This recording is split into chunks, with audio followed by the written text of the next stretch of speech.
Bueno, entonces yo creo que ya podemos empezar, ¿no? Y la vez pasada y antepasada tal vez, ¿no? Nuestra clase parecía mucho como una clase de álgebra conmutativa, ¿no? Y hoy pues la clase va a ser una clase de álgebra lineal. Me gustaría primero revisar la teoría acerca de las ah, normas y trazas, ¿no? Entonces probablemente ya saben, ¿no? Que si tomamos una extensión finita de campos, entonces a estas se pueden asociar la norma y traza y estas pues nos ayudan bastante en la teoría de campos, ¿no? Y a nosotros nos va a servir una construcción parecida, pero en lugar de trabajar con extensiones de campos, vamos a trabajar con extensiones de anillos, ¿no? Entonces primero vamos a definir la norma y traza en la generalidad adecuada para nuestros propósitos, ¿no? Entonces, definición. Um, si tenemos una extensión de anillos A y B,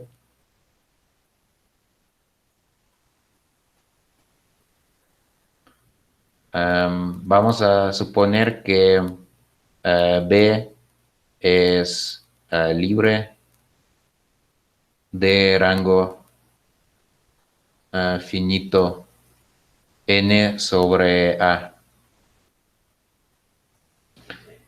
Y en este caso, para un elemento, mm, digamos, beta en B, consideremos,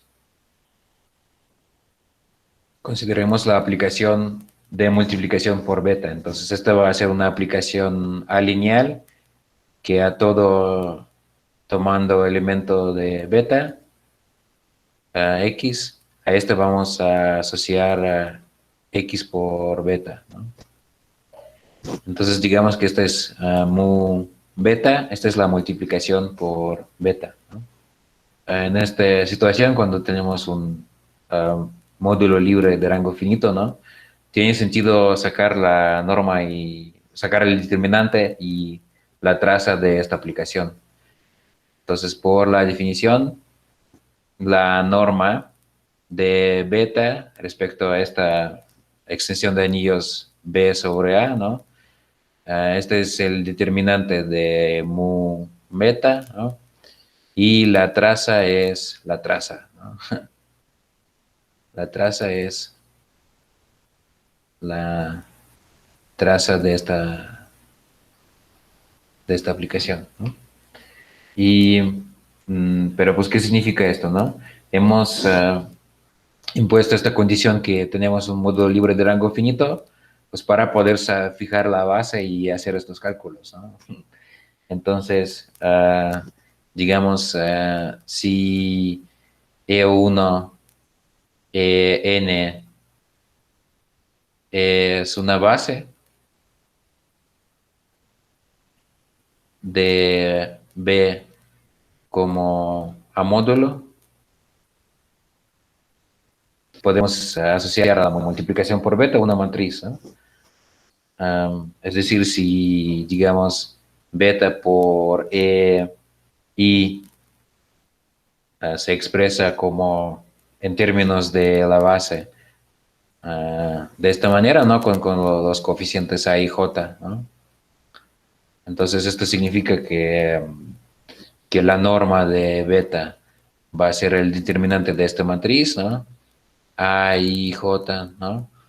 Y la traza va a ser la traza de esta matriz, ¿no? A y J, ¿no? Es decir, la suma de los A y I, ¿no? Para todo I entre 1 y N, ¿no? Y pues esto lo podemos tomar como la definición de la norma de la norma de traza, ¿no? Y pues está el argumento, ¿no? Habitual que tenemos nos dice que esto no depende de la elección de base, ¿no? Porque si, digamos, si T es una matriz de cambio de base, ¿no? Una matriz de cambio de base es una matriz invertible, ¿no? Una matriz de n por n invertible con coeficientes en A, ¿no? Es una matriz ah, de, de cambio de base, ¿no? Entonces, si tomamos en otra base la multiplicación por beta, esta, pues si M era la matriz, esta EJ, entonces al cambiar la base vamos a pasar a TM, T menos 1, ¿no? Y el determinante de esto, ¿no? Por la multiplicatividad del determinante es, pues es lo mismo que el determinante de T por el determinante de M por el determinante de T inverso, ¿no? Este es lo mismo que el determinante de M, ¿no? Y para las trazas, pues vamos a aplicar la siguiente propiedad, ¿no? Que la traza del producto de dos matrices, pues es lo mismo que tomar el producto, pero al revés, ¿no? La traza de A por B es la traza de B por A, ¿no? Entonces, si tomamos T, M, T menos 1, esto es lo mismo que la traza de T menos 1, TM, esta es la traza de M, ¿no? Entonces la traza y el determinante pues no van a depender de una base particular, ¿no? En este caso, ¿no? Y luego también recordemos que quién es el polinomio característico, ¿no? Entonces el polinomio característico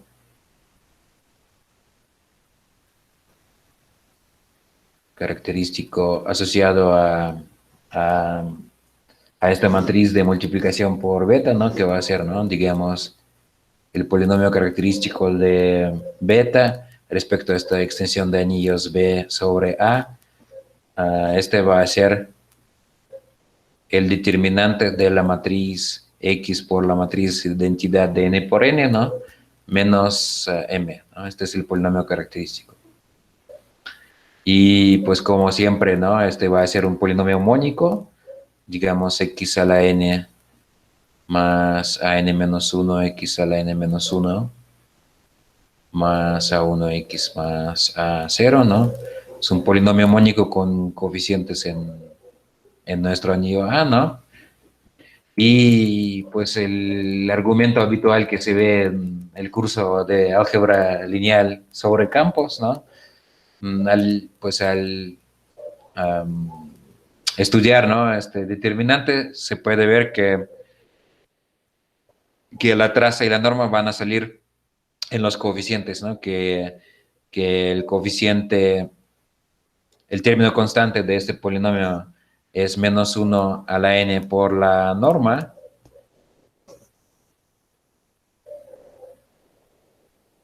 Y que el coeficiente a n menos 1 es menos la traza, ¿no?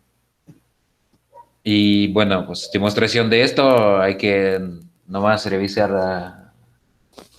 las pruebas, ¿no? Para los espacios vectoriales y aquí pues esto va a ser lo mismo, ¿no? Y también las propiedades básicas de la norma y la traza pues van a ser las mismas que tenemos sobre los campos, ¿no? La norma va a ser multiplicativa, entonces la norma de beta por beta prima es lo mismo que la norma de beta por la norma de beta prima, ¿no?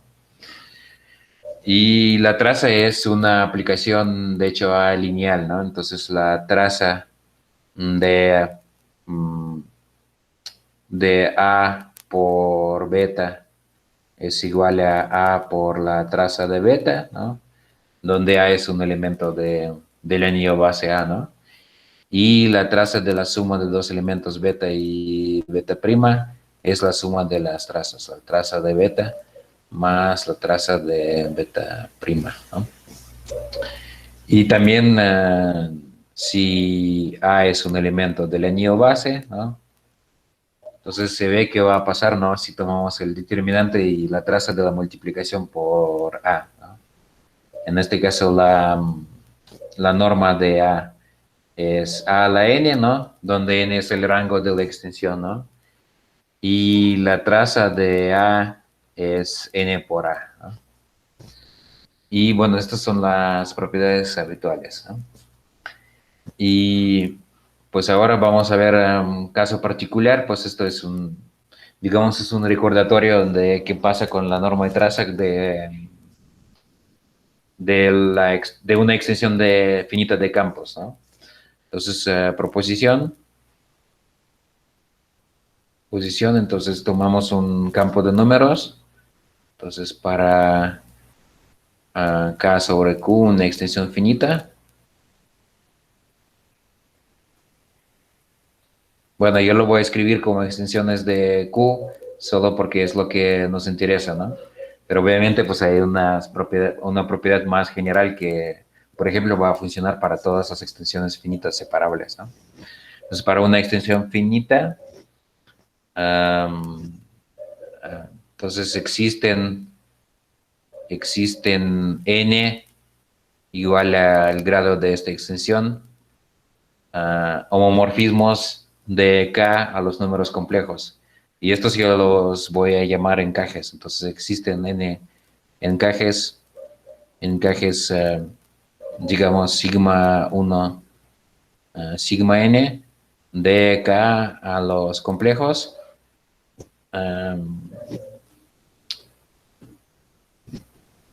Y la norma y traza vienen dadas por las siguientes fórmulas, que la norma de algún elemento alfa respecto a esta extensión K sobre Q va a ser precisamente el producto sigma 1 alfa, sigma n alfa, ¿no? Y la traza va a ser la suma, ¿no? Es la suma de sigma 1 alfa, sigma n alfa, ¿no? Entonces es una interpretación muy útil de la norma de traza para una extensión separable finita de campos, ¿no? Entonces, bueno, más o menos, ¿cuál es la idea, ¿no? Detrás de esto, ¿no? Primero, ¿de dónde salen estos encajes, ¿no? Entonces, si um, primero vamos a suponer que K es un campo que está generado, ¿no? Por este elemento alfa, ¿no? Entonces, en este caso, ¿quiénes son estos encajes? Entonces sigma de K a los complejos, ¿no? Y aquí este campo está generado sobre Q por alfa, ¿no? Este va a estar definido por la imagen de alfa, ¿no? Entonces está definido por la imagen de alfa, ¿no? Y entonces, ¿a dónde podemos mandar este alfa, ¿no? Entonces, eh, debe ser una raíz, una, una raíz compleja, ¿no? Del polinomio mínimo de alfa sobre Q, ¿no? Y pues de esta manera, ¿no? Podemos enviar alfa a cualquier raíz del polinomio mínimo, ¿no? El polinomio mínimo tiene grado, que es el grado de esta extensión, ¿no? Entonces el grado del polinomio mínimo, ¿no? Es lo mismo que el grado de la extensión, entonces pues de esta manera surgen estos n encajes, ¿no? Y también pues entonces ¿qué vamos a tener, no? Que el polinomio mínimo, ¿no? Las raíces del polinomio mínimo van a ser precisamente todas las imágenes posibles de alfa respecto a diferentes encajes en los números complejos, ¿no? Entonces, el polinomio mínimo va a ser el producto de x menos sigma alfa, digamos, ¿no? Donde pues este producto está indexado por estos encajes de K a los complejos. Y pues este es el caso cuando nuestra extensión está generada solamente por alfa, ¿no? Y el caso general,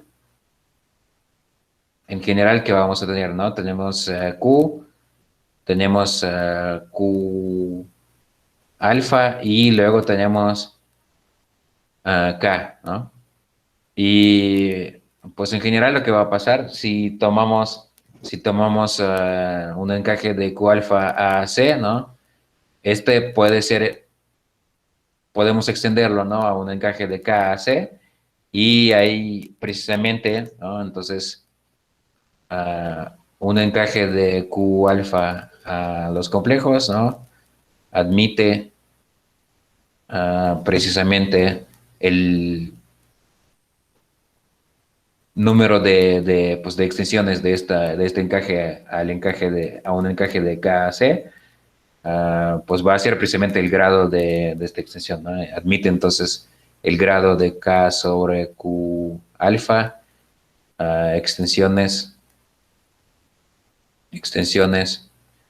a K C, ¿no?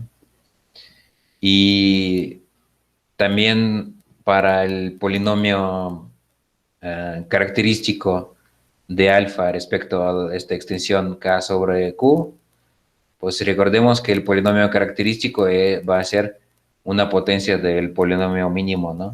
A saber, este va a ser precisamente el polinomio mínimo sobre Q, pero elevado pues a esta potencia, ¿no? K, Q alfa, ¿no? Y luego, pues este va a ser igual el producto a X menos sigma alfa sobre los encajes de K a los complejos, ¿no? Y pues hay que recordar, ¿no? Que la norma y la traza surgen como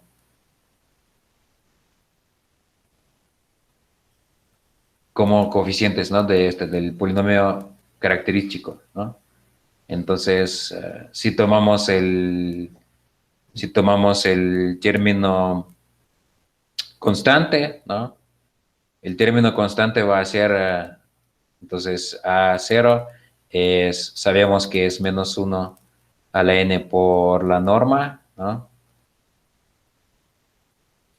Pero también sabemos que, pues, al desarrollar este producto, el término constante va a ser precisamente menos uno a la n por el producto de todos los sigma 1 alfa, sigma n alfa, ¿no? Y el coeficiente n menos uno, ¿no? Este va a ser menos la traza, ¿no? Pero pues al mismo tiempo esto va a ser menos la suma de sigma 1x, sigma 1 alfa, ¿no? Sigma n alfa. Esta es más o menos la idea, ¿no? Y si no, pues pueden revisar un libro de la teoría de Galois, teoría de campos, ¿no? Para los detalles, ¿no? Sobre esto, ¿no? Solo una pequeña nota, ¿no? Porque estoy hablando de estos encajes, ¿no? Entonces, una nota. Si K sobre Q es una extensión de Galois,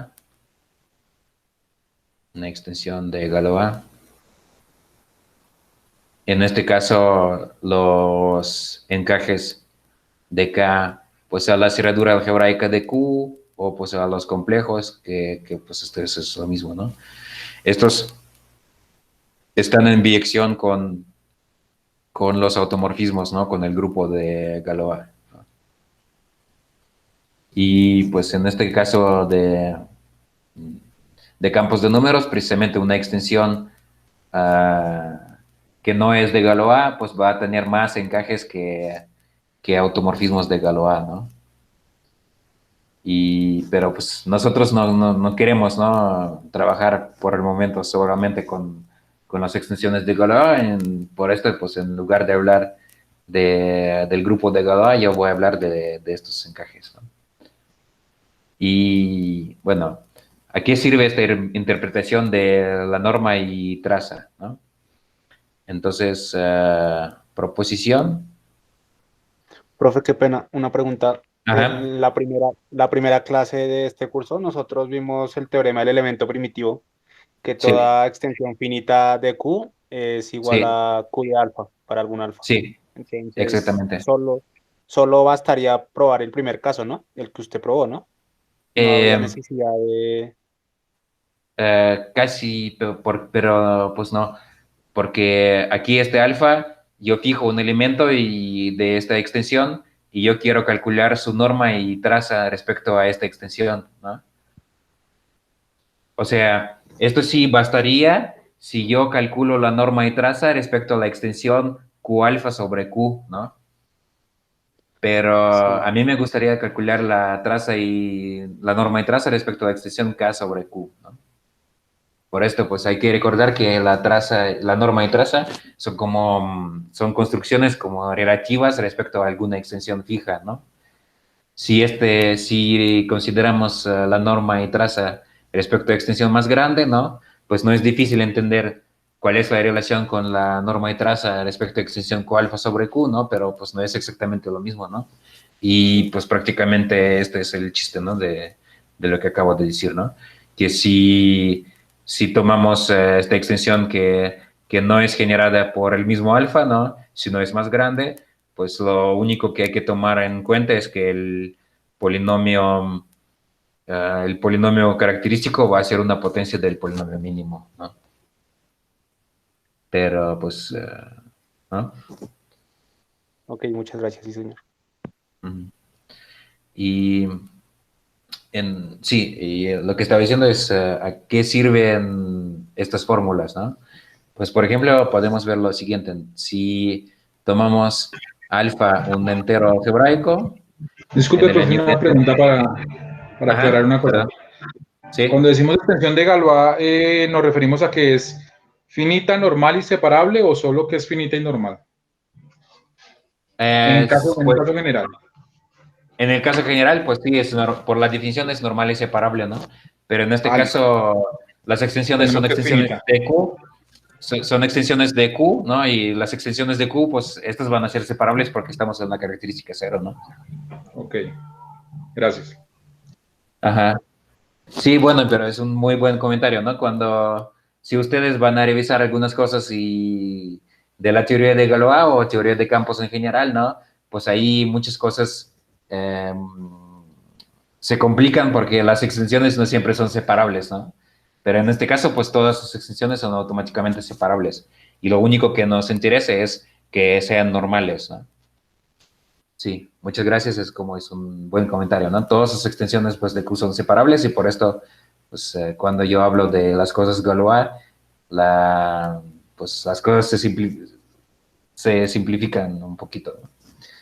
Y entonces, si tomamos un entero algebraico, entonces su norma es y su traza, pues son números enteros, ¿no? O a veces se dice que estos son enteros racionales, ¿no? Para distinguir los enteros OK de los enteros Z, ¿no? Entonces, por qué será esto, no? Entonces, demostración. Aquí, pues, nos sirven estas fórmulas, ¿no?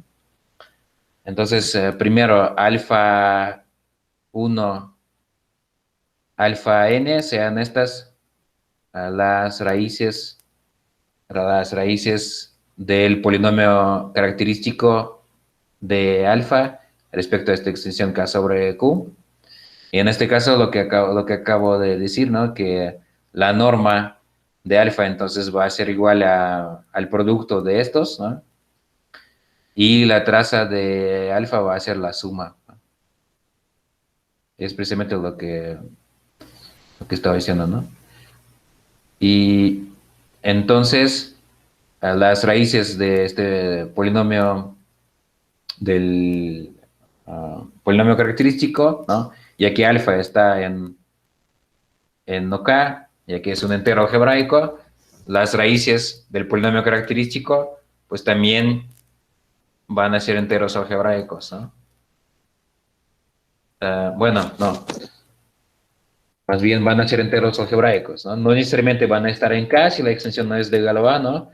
Pero estos son enteros algebraicos, ¿no?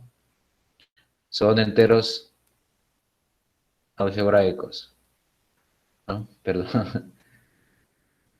Estos son enteros algebraicos y entonces la norma y la traza también son enteros algebraicos, ¿no? Siendo sumas y producto y suma de enteros algebraicos, ¿no? Son enteros algebraicos, ¿no? Y luego entonces que sabemos, ¿no? Sabemos que la norma y la traza sobre Q son números racionales, ¿no? Pero al mismo tiempo son enteros algebraicos, ¿no?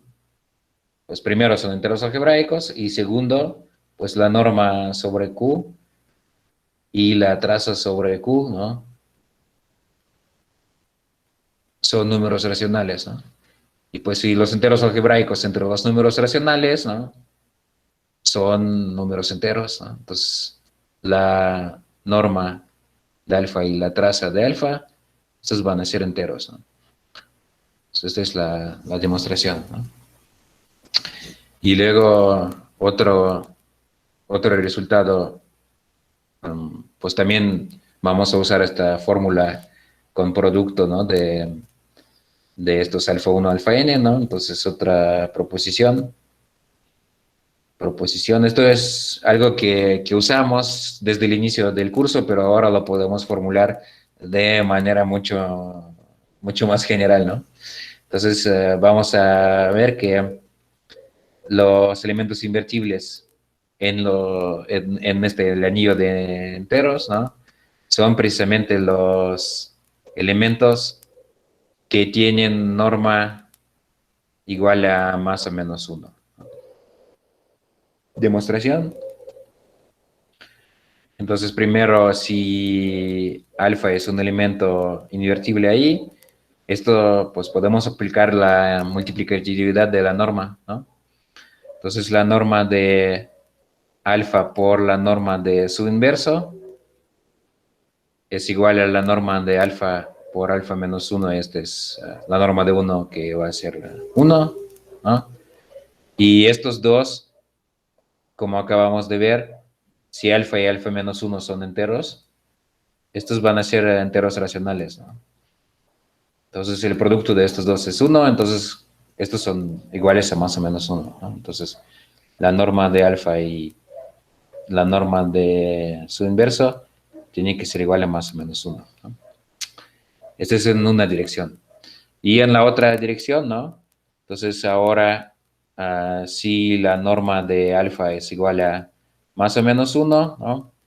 Entonces, esto quiere decir que usando pues esa fórmula, ¿no?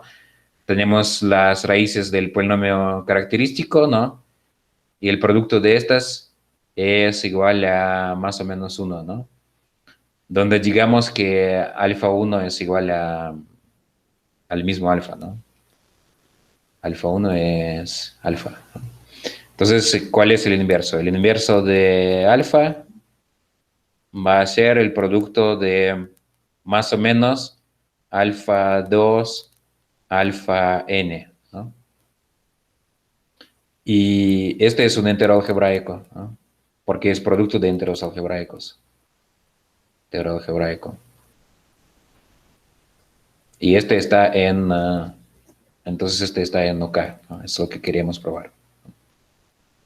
Pues aquí solo hay que tener cuidado, ¿no? Yo no estoy afirmando que todos estos alfa 2, alfa n, todos estos elementos van a estar en OK, ¿no? Porque la extensión puede ser que no es de Galois, ¿no? Y cuando la extensión no es de Galois, algunos de estos raíces del polinomio mínimo de alfa, pues no siempre van a estar en nuestra extensión, ¿no? Pero lo que siempre podemos afirmar es que, pues, este cuate es un entero algebraico, pero pues este es el inverso de alfa y el inverso de alfa sí está en K, ¿no? Entonces va a ser un entero algebraico en K y por esto está en OK, ¿no? Pues es solo pues como un comentario que va a pasar, ¿no? Si la extensión no es de Galois, ¿no? Y pues entonces probamos este resultado, ¿no? Que estábamos usando en muchas ocasiones, ¿no? Al principio. Y pues tal vez un ejemplo, ¿no? Un ejemplo para recordar, ¿no? Cómo se ven cómo se calculan las normas de trazas, ¿no? Usando el álgebra lineal, ¿no? Entonces tomemos, digamos, K un campo cuadrático, ¿no? Q con la raíz de D, donde como siempre D es libre de cuadrados, ¿no? En este caso, pues una base de K sobre Q, ¿no? Base sobre Q podemos tomar 1 y la raíz de D, ¿no? Y, por ejemplo, si me gustaría calcular la norma y la traza de un elemento genérico A más B por la raíz de D, ¿no? Pues hay que ver cómo se ve la multiplicación por este elemento, ¿no? Entonces, si multiplicamos 1 por este elemento nos sale pues lo mismo, ¿no? Entonces, A y B van a ser los coeficientes, ¿no? Y si multiplicamos la raíz de D por esto, ¿no? ¿Qué nos va a salir? Nos va a salir D multiplicado por B, ¿no? Más A por la raíz de D. Entonces, esta es precisamente la matriz de multiplicación por alfa, ¿no? Entonces, digamos, M alfa es la matriz de multiplicación por alfa, ¿no? Entonces hay que sacar la traza, ¿no? Y la norma y el determinante, ¿no? Pues la norma va a ser el determinante. Esto va a ser A al cuadrado menos D por B al cuadrado, ¿no? A al cuadrado menos D por B al cuadrado. Y pues la traza va a ser la traza que es 2A, ¿no? Y también podemos notar que pues, es lo mismo que multiplicar, ¿no? A más B por la raíz de D por A menos B la raíz de D, ¿no? Va a salir lo mismo, ¿no? Y esto pues es lo mismo que tomar la suma de A más B por la raíz de D y A menos B por la raíz de D, ¿no? Entonces tenemos la definición de la norma de traza es mediante el álgebra lineal, ¿no? Que hay que sacar el determinante de la traza. Pero luego vimos que podemos tomar el producto y la suma de todas las raíces del polinomio característico de nuestro elemento alfa, ¿no? Eso es pues como un ejemplo sencillo, ¿no? Solo para, no solo para precisar, ¿no? De qué se trata, ¿no? Para que quede claro, ¿no? Entonces, estas son la norma y traza, ¿no? Y ahora vamos a hablar un poco de álgebra lineal. Entonces, digamos, recordatorio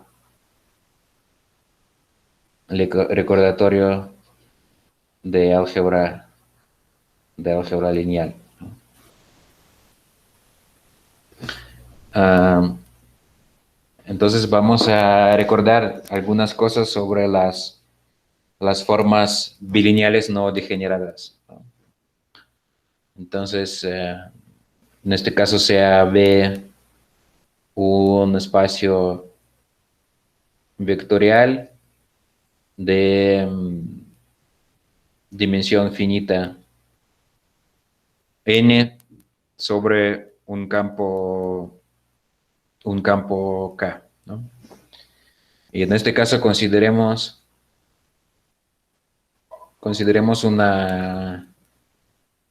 una forma bilineal simétrica sobre B, ¿no? Entonces, alguna forma bilineal simétrica, pues que voy a denotar por este símbolo, ¿no? Y entonces, para formular que esta forma es no degenerada, podemos ocupar el discriminante, ¿no? Entonces, ¿qué es el discriminante? Entonces, primero sea E1, EN, una base de este espacio vectorial sobre K, ¿no? Y una base de B sobre K, ¿no? Y en este caso, el discriminante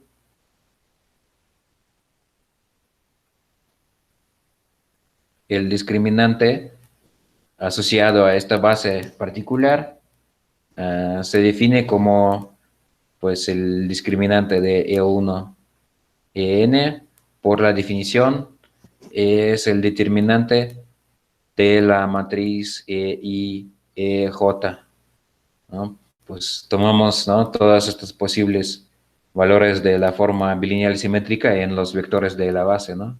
Y sacamos el determinante, ¿no? Esta cosa se llama el discriminante, pues respecto a esta base particular. Y pues obviamente pues esto va a depender de nuestra elección de base, ¿no? Pues de qué manera va a depender de la elección de base, ¿no? Entonces, en general, si tomamos algunos elementos F1, Fe, algunos vectores, que pues no necesariamente forman una base, ¿no? Pero digamos que, pues que obviamente se van a expresar en términos de nuestra base, ¿no?, que fijamos, ¿no? Entonces, escribamos que, digamos, Fi se expresa en términos de nuestra base como, pues, la suma de A y J por J, ¿no? Y entonces, en este caso, vamos a ver, ¿no? Si tomamos, entonces, el producto, bueno, evaluamos nuestra forma bilineal, ¿no?, en F, digamos, FK y FL, ¿no? Entonces, usando que tenemos una forma bilineal, ¿no?, podemos escribir esto como, pues aquí vamos a sustituir, ¿no?, la suma sobre I de A, K, I por E, I, digamos. Y aquí vamos a sustituir, entonces, que vamos a tener, digamos, esta es la suma sobre J de A, L, J por E, J, ¿no? Y ahora, usando que tenemos una forma bilineal, ¿no?, sacamos estos coeficientes A, ¿no?, y sacamos las sumatorias y vamos a tener la suma sobre I y J de A, K, I multiplicado por el E, I, E, J, ¿no?, multiplicado por A, L, J, ¿no? Y pues podemos reconocer aquí un producto de matrices y ver que entonces que la matriz formada por estos FK, FL, ¿no?, sobre pues K y L, que esto va a ser el producto de matrices. Hay que tomar la matriz A y J, luego pues el producto por la matriz formada por estos E, I, E, J, y luego la matriz transpuesta de A y J, ¿no? A y J transpuesta, ¿no? Y entonces, sacando los determinantes, ¿no?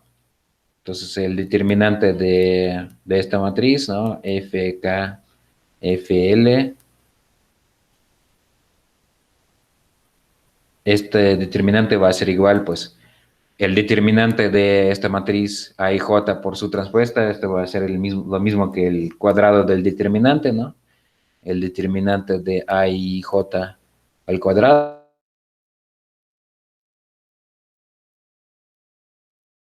que era precisamente el discriminante, ¿no? Entonces, por el discriminante de E1, N, ¿no? Entonces, ¿qué significa esto, no? Que si cambiamos esta base E1, En por otra base que, pues, digamos que es F1, Fn, que esta también es una base, ¿no? Pues el discriminante se multiplica por el cuadrado del determinante, ¿no? Pero, pues, si F1, Fn, ¿no?, es una base, si solamente si esta matriz de cambio de base A y J es invertible, ¿no?, tiene determinante no nulo, ¿no? Entonces, por lo menos, pues este discriminante respecto a cualquier base, si no es nulo respecto a una base, no va a ser nulo respecto a cualquier otra base, ¿no?, porque se va a multiplicar por un número no nulo, ¿no? Y esto es precisamente lo que nos interesa, ¿no? Entonces, primero digamos que fijando algún vector B en el espacio vectorial, vamos a obtener, se obtiene una forma lineal sobre B. Pues digamos que fijamos que el primer elemento es B, ¿no? Entonces vamos a tener una forma que va de B a K, ¿no? Y que a un elemento X asocia este B, X, ¿no? Okay. Y ahora, pues, como que en estos términos, ¿no? ¿Qué significa que nuestra forma bilineal no sea degenerada, ¿no? Entonces, se dice que esta es no degenerada si se cumple una de las dos condiciones, ¿no? Entonces, la primera condición es, digamos, una condición numérica, ¿no? Entonces, el discriminante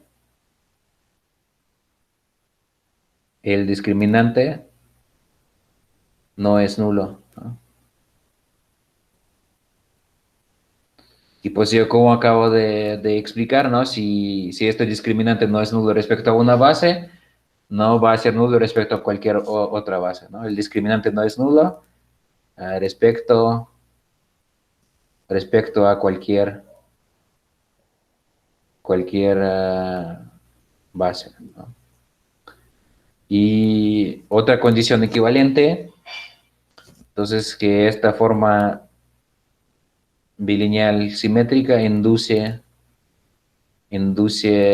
isomorfismo entre nuestro espacio vectorial B y el espacio dual, ¿no? Entonces el espacio dual es el espacio de las formas lineales sobre B, ¿no? Entonces este es home de B a K, ¿no? Este es el espacio dual, ¿no? Y pues el isomorfismo que vamos a tener, ¿no? Para una forma no degenerada es el que envía B a esta forma, pues, que acabo de escribir arriba, ¿no? A la forma que envía X a Bx, ¿no? Entonces, un vector B, ¿no? Un vector B asociamos esta forma, ¿no? Entonces, la afirmación es que esta aplicación de entre B y el espacio dual va a ser un isomorfismo solamente si el discriminante no es nulo, ¿no? Y pues este es como un ejercicio de álgebra lineal, ¿no? Y ahora, pues, ¿cómo lo podemos usar, ¿no? Este isomorfismo, ¿no? Entonces, digamos que en este caso, cuando la forma no es no degenerada, ¿no? Primero, tenemos una base del espacio dual, ¿no? Definida en términos de nuestra base que fijamos E1, En, ¿no? Tenemos E1 estrella, En estrella, entonces base del espacio dual, ¿no? Entonces definida por la condición que I estrella de EJ, ¿no? Es igual a delta IJ, ¿no? Pues es decir, es igual a 1 si es igual a J y 0 si I no es igual a J, ¿no? Ese es como a partir de una base de B se define una base del espacio dual, ¿no? Pero ahora digamos que si este isomorfismo es phi, ¿no? Podemos tomar el pullback, ¿no? De esta base a una base de B, ¿no? Otra vez, ¿no? Entonces tomamos, digamos, E y prima, tomamos que estos son phi menos 1 de E y estrella, ¿no? Y de esta manera vamos a obtener una base aquí, entonces E1 prima, En prima, va a ser una base de B, y esta base va a cumplir lo siguiente, tal que, entonces si tomamos evaluamos, ¿no?, nuestra forma bilineal, ¿no?, en EI' y EI, esto va a ser igual a delta IJ, ¿no? Bueno, esta es una construcción que se ve mucho, ¿no?, pues en algunos casos particulares, ¿no?, pues en geometría, ¿no?, por ejemplo, ¿no? Yo no sé cómo ustedes llaman a esta base, ¿no? E1', N', ¿no? Pero yo creo que esto, pues, podemos llamarlo base dual, ¿no?, a nuestra base que teníamos al principio, pero es una, pues, base dual, pero respecto a nuestra forma bilineal simétrica no degenerada, ¿no?, que fijamos, ¿no? Entonces este era como un recordatorio del álgebra lineal, y pues ustedes pueden preguntarse, pues, por qué estoy hablando de esto, ¿no? Pero pues ahora nos va a servir muchísimo esto en las pruebas, ¿no? Entonces, el siguiente párrafo, ¿no? Entonces, emparejamiento de traza. Entonces, ¿quién es el emparejamiento de traza? Entonces, por la definición, entonces, para una extensión de anillos, ah, como antes, B sobre A, donde entonces B es libre de rango n sobre A, ¿no? Teníamos la traza, ¿no?, de B sobre A, ¿no? Entonces el emparejamiento de traza, por la definición, es lo siguiente. Entonces va a ser una forma A bilineal sobre B, que a los elementos X y Y asocia la traza de X por Y, ¿no? Y pues pues por las propiedades de la traza vamos a ver que esto va a ser precisamente una forma bilineal simétrica, ¿no? Entonces, si tenemos una base, si E1, EN es una base de B sobre A, entonces el discriminante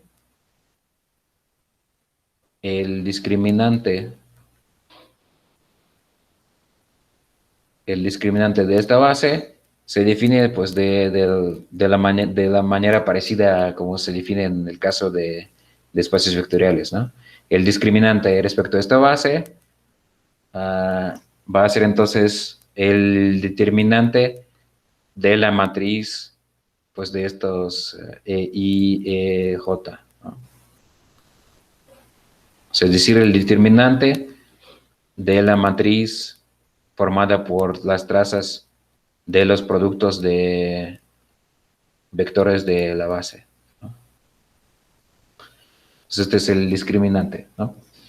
Y ahora, pues, si F1, Fn son otros elementos de B que se expresan de nuestra base como Fi, A, I, J, E, J, entonces el cálculo que ya vimos, ¿no?, nos va a decir que podemos sacar el discriminante de F1, Fn, ¿no?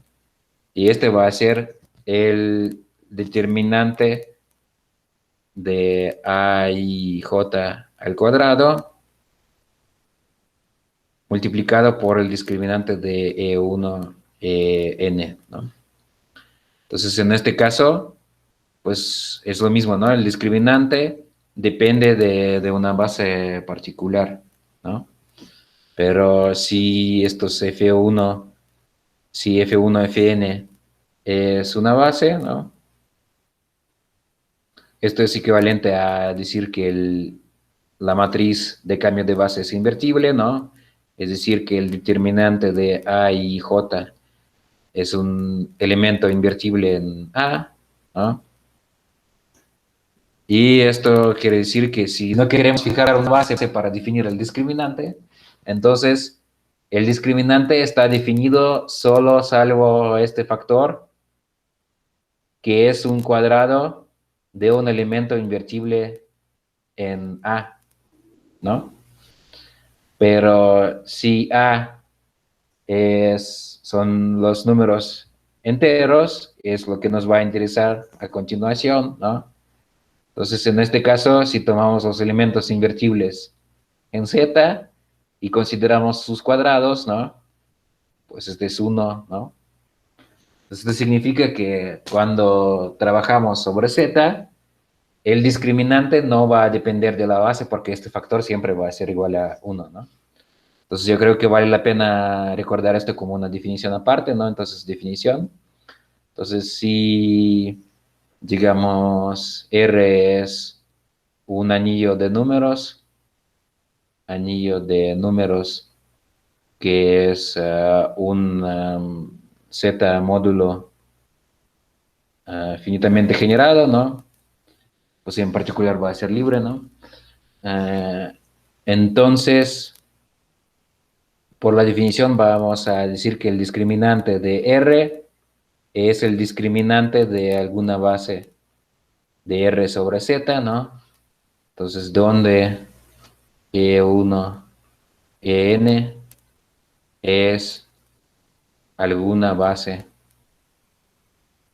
de R sobre Z. Pero, pues, sobre Z, este va a ser un número entero bien definido, ¿no? Que no va a depender de la base. Entonces, este es el discriminante en este caso, ¿no? Y, bueno, tal vez, pues, volviendo, ¿no? A esta situación, ¿no? Entonces, en esta situación, si R es un Z módulo, si, digamos, el rango de R sobre Z, ¿no? Es N, ¿no? Y, digamos, beta 1, beta N son algunos elementos de R, ¿no? Donde beta I se expresa en términos de la base como AIJ por EJ, ¿no? Entonces, si tomamos el submódulo generado por estos elementos beta 1, beta n, ¿no? Ahí pues el índice en R de M se calcula de la siguiente manera, ¿no? Entonces este va a ser infinito si el determinante de A y J es nulo, y el determinante nulo, esto quiere decir que estos vectores beta 1, beta n van a generar un submódulo de rango menor que n, ¿no? Y por esto va a salir el índice infinito, ¿no? Y si el determinante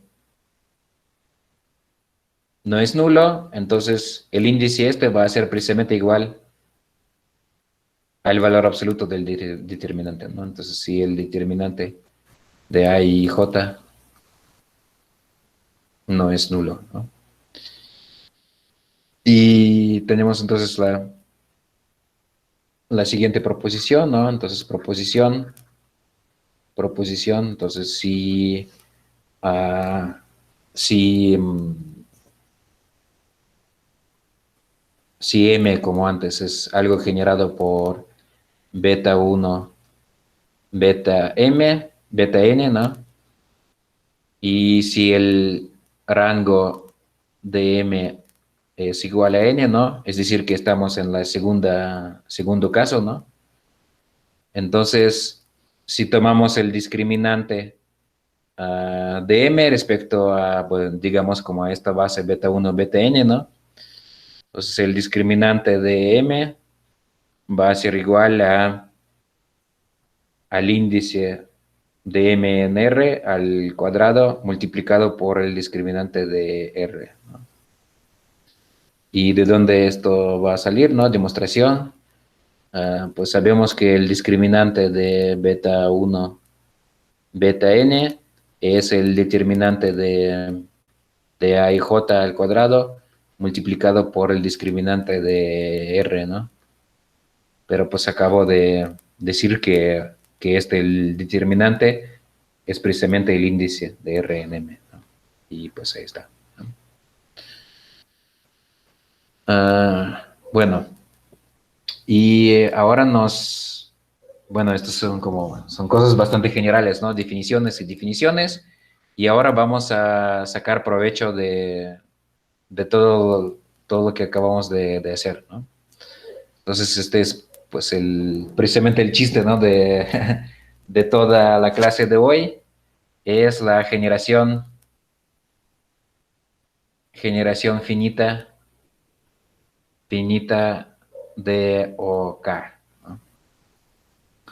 Entonces, hemos definido el anillo de enteros y ahora vamos a probar que el anillo de enteros es un z-módulo finitamente generado, ¿no? Para esto primero necesitamos un par de lemas. Entonces, primero el lema. Este lema se conoce como un lema de Dedekind, o también esto se llama independencia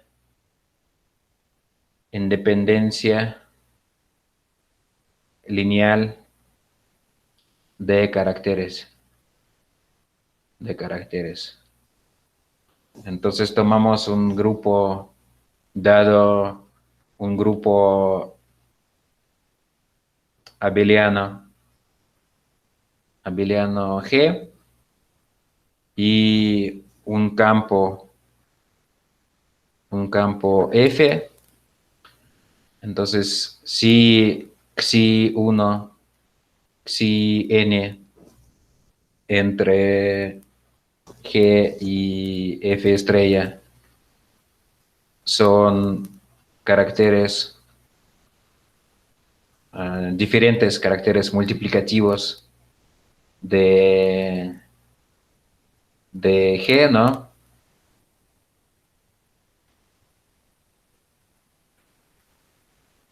Diferentes, es decir, xi y es distinto de xi j para i distinto de j, ¿no? Y tenemos que alguna combinación lineal C1, xi1, Cn, xi n es igual a 0. Para algunos C1, Cn en F. Entonces, el lema afirma que, pues, que estos coeficientes tienen que ser nulos, ¿no? Entonces, C1, Cn son nulos, ¿no? Entonces, este lema dice que diferentes caracteres de un grupo no pueden tener una dependencia lineal no trivial, ¿no?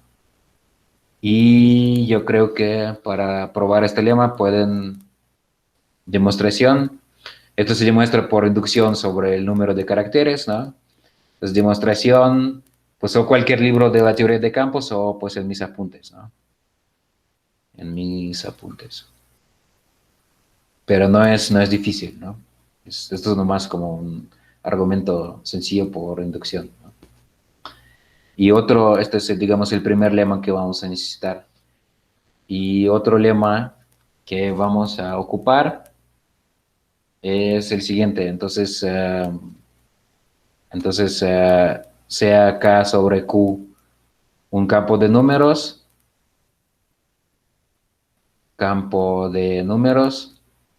y digamos sigma 1, sigma n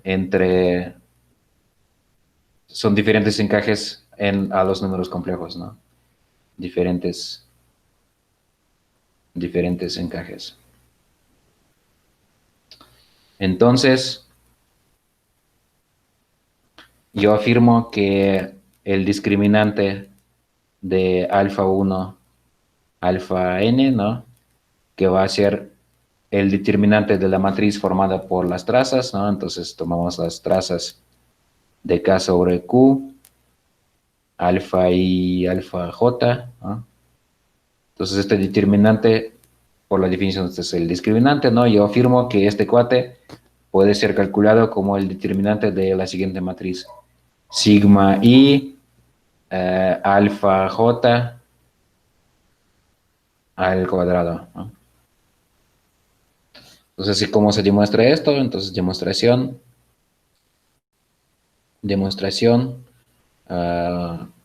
pues nomás hay que usar, entonces usar la fórmula que la traza de un elemento es precisamente la suma de todas sus imágenes respecto a diferentes encajes, ¿no? Y ahora, pues, si van a sustituir esta fórmula, ¿no? Aquí, ¿no? Sustituir aquí y desarrollar todo lo que van a tener, pues van a llegar que les va a salir el determinante de la otra matriz, ¿no? Pues más o menos, pues, este es un ejercicio, ¿no? De manipular las fórmulas, ¿no? Y entonces, ¿cómo vamos a usar esto para probar lo siguiente? Entonces, proposición. Entonces, el emparejamiento de traza que tenemos, digamos, sobre nuestro campo de números, ¿no? Entonces, que va a Q, ¿no? Y asocia entonces a dos elementos alfa y beta. Entonces, la traza de K sobre Q de su producto. Entonces, afirmamos que esta es una forma bilineal simétrica no degenerada, ¿no? Entonces, es una forma no degenerada. Y demostración, entonces, si alfa 1, alfa n es una base de K sobre Q, para ver que una forma es no degenerada, como pues yo afirmé hace poco, ¿no? Hay que calcular el discriminante y ver que este discriminante es no nulo, ¿no? Entonces, si esta es una base, entonces hay que ver que el discriminante, este no es nulo, ¿no? Pero, ¿quién es este discriminante, no? Pues el lema que escribí arriba dice que este coincide con el determinante de sigma i alfa j, ¿no? Al cuadrado, ¿no? Y hay que entonces ver que este determinante no es nulo. Entonces, el determinante de sigma i y alfa j va a ser no nulo. Entonces, ¿por qué ese determinante no va a ser nulo, no? Pues es lo mismo que decir que no habrá dependencia lineal, ¿no? Entre los vectores, ¿no? Que forman esta matriz, ¿no? Entonces, si estos no van a ser linealmente dependientes precisamente por la independencia lineal de caracteres, ¿no? Por la independencia lineal de los caracteres sigma i que van del grupo multiplicativo de K a los complejos, ¿no? Pues esta es más o menos la idea y los detalles o pueden checar mis apuntes o pueden pues ver por su cuenta, ¿no? Entonces, a mí me gustaría ahora entonces formular y probar el teorema principal, ¿no? de esta clase, ¿no?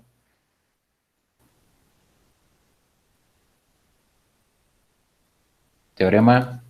Entonces, OK es un Z módulo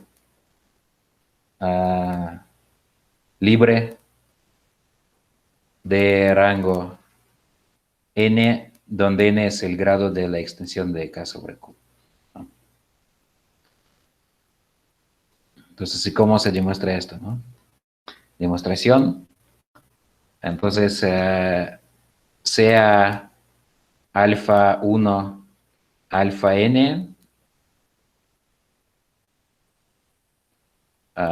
una base de K sobre Q. Y vamos a recordar que hemos visto que si para cada elemento de K siempre habrá un entero racional no nulo, tal que al multiplicar este elemento por ese entero racional, vamos a tener un elemento de UK, ¿no? Entonces, al multiplicar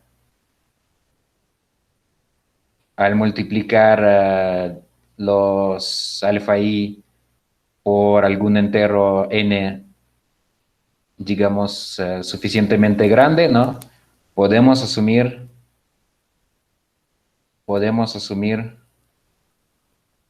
asumir que entonces estos alfa 1, alfa n en realidad están en OK, ¿no? Luego, entonces, el emparejamiento de traza, ¿no? El emparejamiento de traza que estábamos considerando es no degenerado. Y usando esto, pues como vimos cuando recordamos un poco de álgebra lineal, entonces podemos tomar una base dual a esta, ¿no? Entonces existe base dual, alfa 1', alfa n', que van a ser elementos de K. Y esta base dual se caracteriza por la siguiente propiedad, ¿no? Que el producto de alfa y alfa j', ¿no? Es delta y j. Y ahora usando esta base dual, pues, ¿qué podemos hacer, no? Entonces, todo elemento alfa en OK puede ser expresado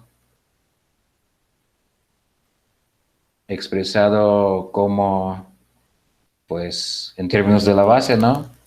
Entonces vamos a tener alguna suma de AI por alfa I', ¿no?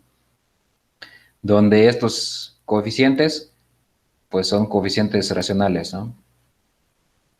Pero ahora vamos a ver que estos coeficientes racionales en realidad van a ser números enteros, ¿no?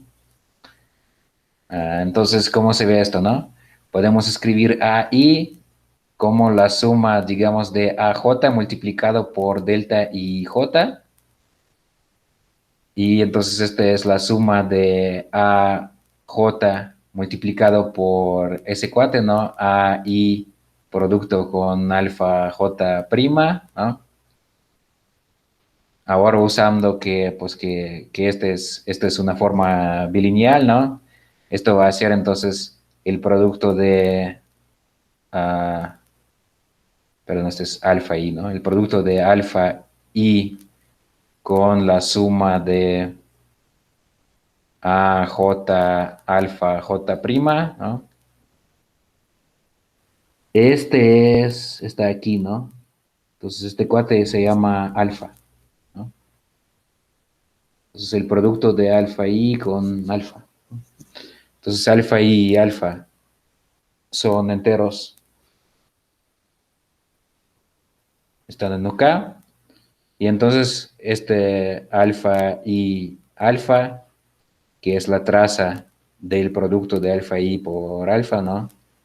Es un número entero, ¿no?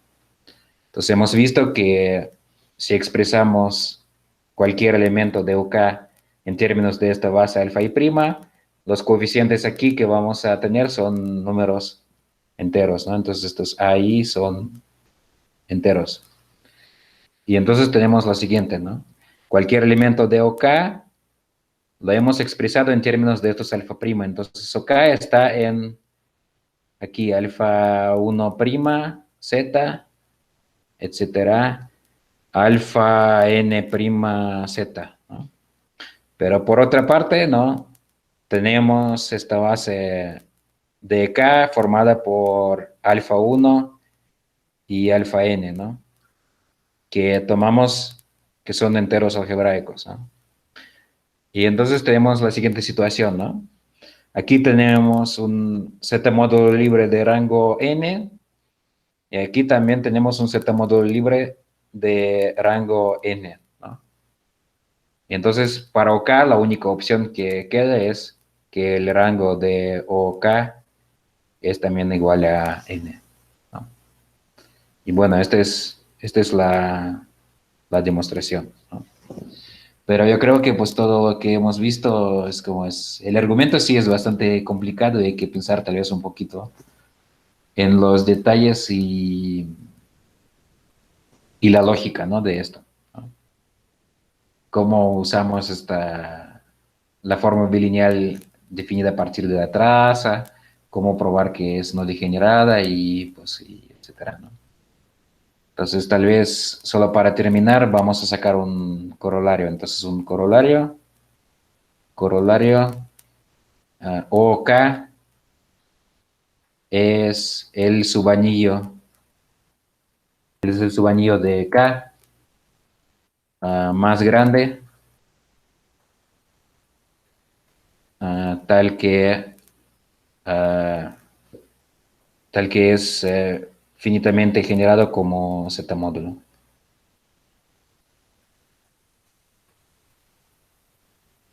Y demostración. Entonces, primero, pues, vimos que el rango de OK es precisamente n, ¿no? Entonces vimos que el mismo OK sí es finitamente generado como Z módulo, ¿no? Y segundo, entonces, si R es un subanillo de K que tiene rango finito, ¿no? Como Z módulo, ¿no? Entonces, por nuestra caracterización de integridad, los elementos de R son enteros sobre Z, porque R es un Z módulo finitamente generado, ¿no? Y entonces esto significa que R está adentro de OK, ¿no? Entonces, esta es otra caracterización del anillo de enteros, ¿no? Y pues ya que es un Z módulo de rango finito, tiene sentido sacar su discriminante, ¿no? Entonces, para un campo de números K, entonces el discriminante es el discriminante de OK considerado como Z módulo, ¿no? Entonces, este se denota por delta K. Por la definición, este es el discriminante de OK, ¿no? Pero en otras palabras, este es qué hay que hacer, ¿no? Hay que tomar primero una base de OK sobre Z, ¿no? Entonces tomamos que OK es generado por alfa 1, alfa n sobre Z, ¿no? Y luego hay que tomar entonces el determinante de la matriz formada por las trazas de productos, ¿no? Las trazas de alfa i, alfa j, ¿no? Y yo creo que tengo como 3 minutos, es solo para no dejar todo esto muy abstracto. Un ejemplo particular de cómo se calculan estos discriminantes, ¿no? Entonces, si K es un campo cuadrático, ¿no? Entonces, primero, si D es congruente a 2 o 3 módulo 4, en este caso, el anillo de enteros, como vimos, es Z con la raíz de D, ¿no? Entonces, en este caso hay que tomar una base de este anillo sobre Z, ¿no? Entonces, este es Z más la raíz de D por Z, ¿no? Y ahora, entonces, ¿cómo sacar el discriminante? El discriminante de OK en este caso, ¿no? El discriminante de OK va a ser, pues hay que sacar el determinante, ¿no? Y aquí tomar, pues, los productos de elementos y tomar pues, los productos de los elementos de base, ¿no? Y tomar las trazas, ¿no? Entonces va a ser la traza de 1, aquí va a ser la traza de la raíz de D, la traza de la raíz de D, ¿no? Y aquí va a ser la traza de la raíz de D al cuadrado, ¿no? La traza de D, ¿no? Entonces este es el determinante de 2, aquí va a ser 0, aquí va a ser 0, aquí va a ser 2D, entonces el determinante es igual a 4D, ¿no? Entonces el discriminante va a ser igual a 4D, ¿no? Pero por otra parte, si D es congruente a 1 módulo 4, ¿no? En este caso, OK es un anillo un poquito más grande, ¿no? Z1 más la raíz de D entre 2, ¿no?